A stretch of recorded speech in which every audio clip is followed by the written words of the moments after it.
All right, we're talking about everyday carry and different elements that I have within my everyday carry. And the element that you see before you here, I call my survival element, for lack of a better word. For years and years, I've taught a wilderness survival class. And one of my primary questions I have in that class is, what 3 ways do you have in your pocket to start a fire? I'm not sure where the number 3 came from. That number has just always been a strong factor in the last 40 plus years of my life, I guess.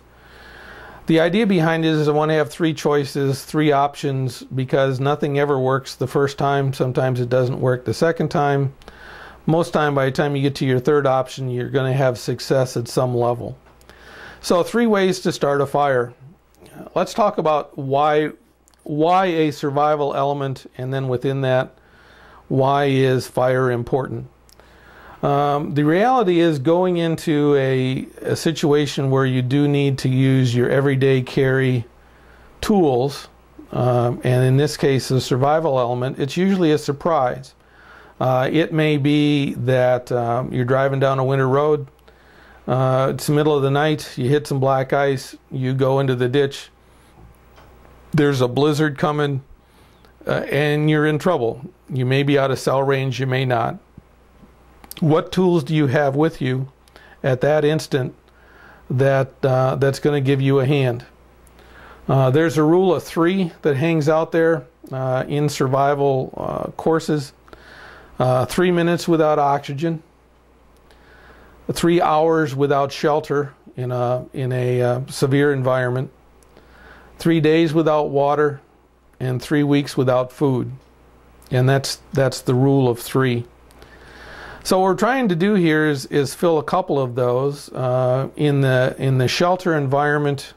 If you're lost, you're on a backpack trip, you're on a canoe trip, it's wet, it's cold, it's rainy, you tipped a canoe, you roll down a mountainside on a pack trip and you've lost your pack, and in your pack is your fire starting equipment, it's your food, it's your shelter, all of that stuff.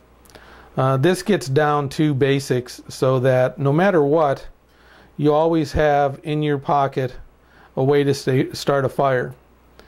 The square for me that fire fills, probably primary, is just comfort. If you're in an environment where it's cold, it's wet, it's rainy, you're scared, you're on the edge of panic. A fire can do a lot to focus your thoughts, to help you give your body and your mind time to put yourself back together again. From a practical point of view, in a cold environment and wet environment, it's a way to stay warm and dry. It's a way to cook food, and that means even some food that normally you might pass. If you just cook it to death, you stand a good chance of making it at least have some value to your body. It's a good way to purify water. It's a good way to signal for help once you've gathered your thoughts and you've built a signal fire or laid out a signal marker. It gives you something to do there, and then a lot of times, honestly, it gives you something to do.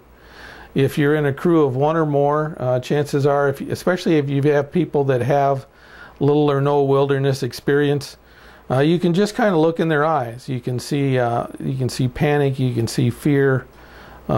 Starting a fire, gathering tinder, gathering starter fuel and fuel gives them something to do, lets them focus their attention. So fire performs a lot of good, and enough good in my mind that there is value in you always having on your person 3 ways to start a fire. And again, 3 because something's going to go to heck, and you're not going to be able to pull it off with the lighter will be empty, the striker breaks, the magnifying glass broke in your wallet, whatever.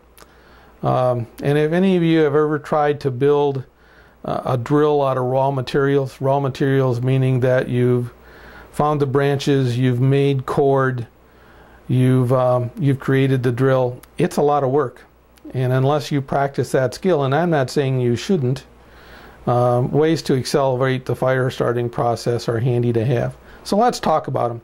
The first is just a simple lighter. This is just a little small version of a lighter. This happens to be a Bic lighter. I've used other ones. I will always take 2 birthday candles, some cellophane tape, and wrap them around the lighter to give a little more kick to the fire starting capability. It's harder than you think at times to start a fire. And if you're panicked, if things aren't going well, like I said, you've just rolled a canoe, your primary gear is at the bottom of a lake, or you're going to have to go out and try to retrieve it. Everything's soaked, everything's wet, it's windy, it's cold, and I've actually been there, done that. It's nice to have something in your hand that gives you the ability to take a shot at getting the fire started. Candles are nice because it extends the life of the flame.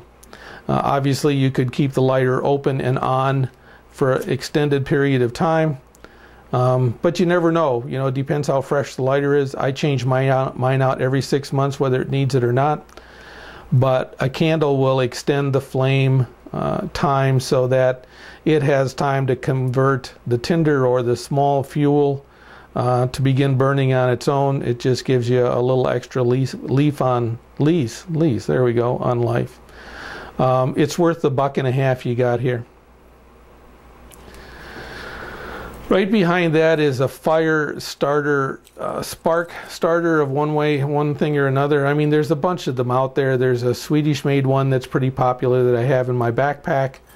This is the one I carry in my pocket. This you can actually buy at virtually any scout office. It's got a blade and a striking material. You strike it across and it'll create a reasonably good spark. My primary use for this is I use this to start my white gas stoves on my pack trips and canoeing trips.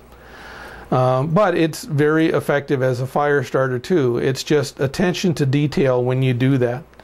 You must have very dry tinder. Should be lots of air in it, meaning that it shouldn't be a tight ball. There should be a lot of air in it. It should be within a larger fire starting container, either a teepee or literally looks like a teepee that's open, made out of small, thin fuel that starts easily, that you can use then to a medium thick fuel, and then finally up to, you know, fuel the, I don't know, 2 thumb widths maybe, something like that. I never burn anything much more than that because I'm usually trying to use deaden down around the campsite. Anyway, the trick is in the tinder. Dry, fluffy, ignites easily, and if the lighter doesn't work for whatever reason, then your next best step is a striker of this kind of thing. And then the third option you have is a little Frenzel lens. These you can buy virtually any dime store for like $1.50, something like that. Obviously, you're limited here. Needs to be needs to be intense direct sunlight. But remember, you can always travel to a spot to make the fire, and then develop coals, put them in a bundle of some sort. And the idea behind a bundle is that you deprive it of oxygen, but it has enough oxygen so that it can maintain a coal. So you can always move fire from one spot to another. That's not an issue. So if you can go down by a stream bed or in an open area where you can start the fire, you can always move it back to a campsite. This is just a nice cheap thing to have in your pocket. As with any tool though, you need to learn how to use it. You need to build fires with these things. The lighter is pretty obvious, of course, pretty easy. The striker takes practice. It takes patience, and again, a lot of the concern I have with folks going out in the wilderness for the first time is if things go bad, just trying to keep their head contained, okay? Remember, this is all part of an everyday carry. You're not in these tools unless things aren't going well. So it's good to practice with all of them, and the survival area is obviously no exception to that. The final element to that is this is a little a CS4 juice from Leatherman. It's the tool I carry in my pocket. My primary job takes me into customers' lot working on their computer systems. And my general feeling is if I can't fix it with this thing in my pocket, then I need to pull the equipment and take it back to my office. Just to go through this thing quickly, it's got a nice pair of pliers on it, very good edges, serrated, a nice area inside for gripping small nuts and bolts, that kind of thing, a good set of wire cutters, just a wonderful pair of pliers. Along with that then, on one side it's got a very usable, very well thought out Phillips screwdriver blade. For the work I do, small computer components, it certainly gets me everything I need to repair those things.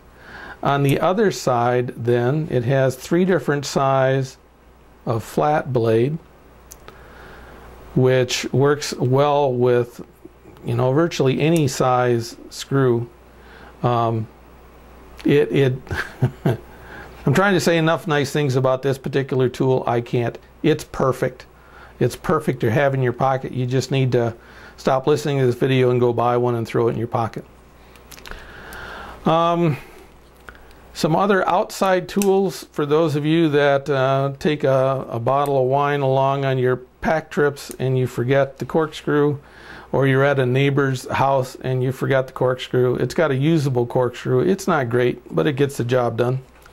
It also has a nice bottle opener on the side and can opener. Again, most of the backpack trips I take, anymore everything comes in pouches, but every once in a while something's still in a can, and this is kind of a follow-on to the old P38 that I used to carry in my pocket. I bet I carried a P38 in my pocket for 25 years. And for those of you that don't know what it is, it's a military can opener that used to come in sea rations from the 50s up through the mid to late 60s. And they work really well, nice and handy to have, but this is just one less thing I have to carry in my pocket. And then there's also, in this side, I think, that's the other thing with these things. There can be so many toys in here that you forget where they all are. We have a nice awl. This comes particularly handy if you're backpacking and you need to repair big thick things, shoes, pack straps, that kind of stuff, where you need to poke a hole through a fairly tough piece of material to draw some thread through. In my pack, the thread I usually carry is dental floss. I usually have a roll of dental floss in there somewhere, and you can sew up all sorts of things with that. And then there is a reasonably good saw blade along with that. I have used this at time to cut apart thin fuel. Again, in my backpack, I have a larger Gerber handy tool, and then I've got a collapsible bow saw as well. But for just quick stuff, I mean, this works as good as anything. I don't use it much, but it is there. And then on the other side, a nice blade, good thickness, holds the edge well. This thing I've had in my pocket for probably 5 years maybe, and it's held up very well. And then the last piece that I use frequently, it has a nice pair of scissors. I've used these for everything from cutting off a flap of skin from a wound to cutting category 5 cable for a new customer installation. And as you can see, the blade is still in pretty good shape. They work well, and they're just handy. I encourage you to try different things, though. I mean, if I look at knives that I've carried in my pocket when I was a Cub Scout, you had the standard Cub Scout knife that had knife that had some of the same blades as this. That kind of moved up years later to just a straight scout knife kind of thing that I had in the military. I still have that tucked away in one of my backpacks. Then I migrated to a couple generations of Swiss Army knife, and then I've settled on this, like I said, 5, 6, 7 years ago, something like that, and I've been really happy with this. The pouch that I put it all in is an old Gerber pouch, and it fits nice. You just put it in from left to right, put this in it, fold that up. This goes in its own carry folder, and that goes in my wallet, and this always goes in my right pocket. Again, I've talked about this in a couple of these videos. I think it's important to carry things in the same place, the same time, so that when things go bad, you're not trying to remember where the heck did I put that. So it's always in my right pocket.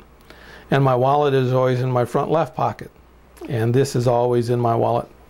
So there you go. 3 the elements that I have in my everyday carry that I define as survival elements. Again, hope this makes sense to you. If you have any questions, comments, leave them with the video. Drop me a note. Offer your suggestions. We all learn from each other, and I think that's what this is all about. Thanks much. Till next time.